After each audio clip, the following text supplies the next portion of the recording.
Сәлем достар, арнама қош келдіңіздер. 2007 жылы еді. Екінші сыныпқа аяқ басқанда біздер ауылдың бір шетінен екінші шетіне көштік. Шағын үй алғанбыз. Көршілердің көбі ұл балалар екен. Ойнағым келсе де, олар мені қоспайды. Мектепке барғанда артымда отыратын жуас қыз бар еді. Сол қыз менің жаңа көршім екенін қайтарды, бірақ білдім. Көрші болғанда жақын емес, бір көше әрі тұрады. Екеуміз сөйлесіп қайттық. Сөйлесе келе өзінен бөлек 3 сіңілісі барын айтқанда қуанып кеттім. Содан үйге келе сала, тамақты ішуге асығып, қолыма нанды ұстай сала әлгі көрші қыздың үйіне бардым. Ол қыз мені үйде күтіп тұрған еді. Шынымен де үйінде қыздар көп екен. Сол күні үйінде әке шешесі тойға кеткен көрінеді. Әжесі бар.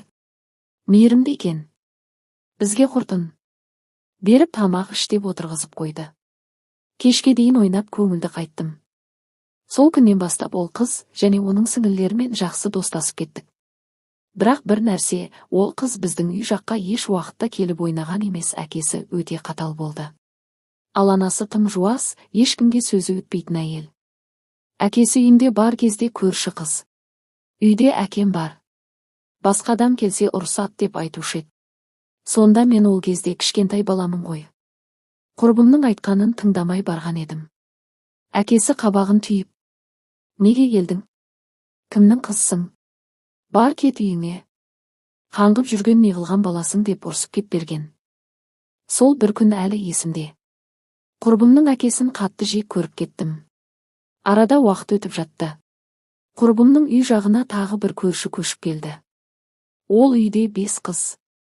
Үнемі ушу болып ойнаймыз, сонда деймін да, бірыңғай қыз балалармыз ғой. Менің сыныптасым мен сіңілілер есік алдынан аяқ баспай біздерге қарап отырады. Іштей оларға аяушылық сезіммен қараймын. Бірақ қолымнан ештеңе келмейді. 9 сыныпқа аяқ бастық. Біз айырылмастай құрбы болдық. Бірақ үйіміз бару деген болмады. Жаз айы демалыс болса, кеш бата ол қыздар жиналып топпен ойын ойнаймыз. Сол кезде де байғұс қыздар бізге қосылмайды. Жабайы секілді есік алдынан шошиып қарап тұрғаны. Ауылда өте қызық қой. Сыныптастар болып вечер жасаймыз. Құрбым ондай нәрсеге мүлдем бармайды. Әкесі жібермейді. Тіпті қыздар болып күндіз туған күнге келмейтін. Мектеп бітіріп аттестат алатын кезде де ол кешке келмеді. Бәріміз анамызбен еріп аттестат алдық. Тойладық, түлектердің соңғы кешіне де бармаған құрбымды іштей ойладым да қойдым. Мектеп бітірген біздер жан-жаққа тарастық. Құрбымды соңғы рет автобуста көрдім. Демалысқа келген екен. Қатты өзгеріп кеткен. Баяғы ажары жоқ. Киім киісі де сондай өзгерген.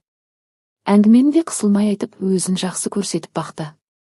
Көп ұзамай ауыл шу ете қалды. Кеше көрген құрбымды қалада пәтері бар. Жаман жолға түскен деп жарыс айтты. Менің сенгім келмейді. Бұл жолы үй жаққа шақырғым келген. Бірақ анам қарсы болды. Ол қыз шынымен бұзылған. Көргендер бар. Жолама қарасы жоғар деп үйге шақыруыма қарсы болды. Бірде аудан орталығына жұмыстармен шықтым. Құрбымда сол күні шыққан екен. Бас қосып шағын кафеде отырмыз.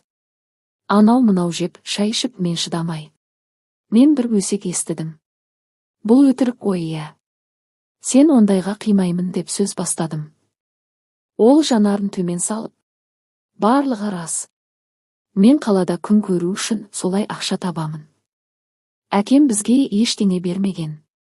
Қанша қиналдым. Әр жерде ыдыс жуып, ел қатарлы өмір сүргім келді. Әдемі киінгім келді. Бірақ әкем үнемі жоқ деп міне енді жезөкше болдым, енді мені ештеңе қызықтырмайды. Осы жолды таңдадым" деп әңгімесін аяқтады. Арада қанша жыл өтті. 10 жылдыққа дайындалып жүргенде сыныптасым туралы ауылға барғанда тағы естідім. Бұрын өзі еді. Енді қазір барлық сіңілілерінде өзі сияқты жезөкше қылып алған.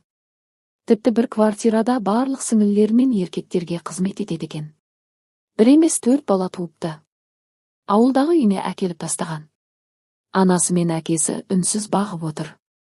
Әкесінің кесірі ме, әлде қыздарының санасыздығы ма?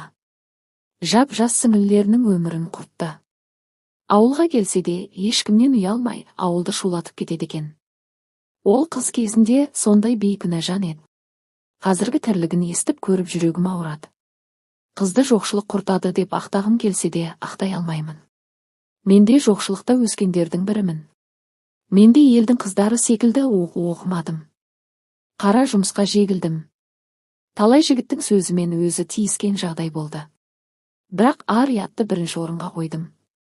Әкем мен шешем үнемі бар, жассың, қыдыр, ойна, бірақ абыройды еш уақытта төкпе деуші еді. Қазір құрбым 30-да. Әлі де сол бір тірлігін тастамай өмір кешуде. Әңгіменің соңы.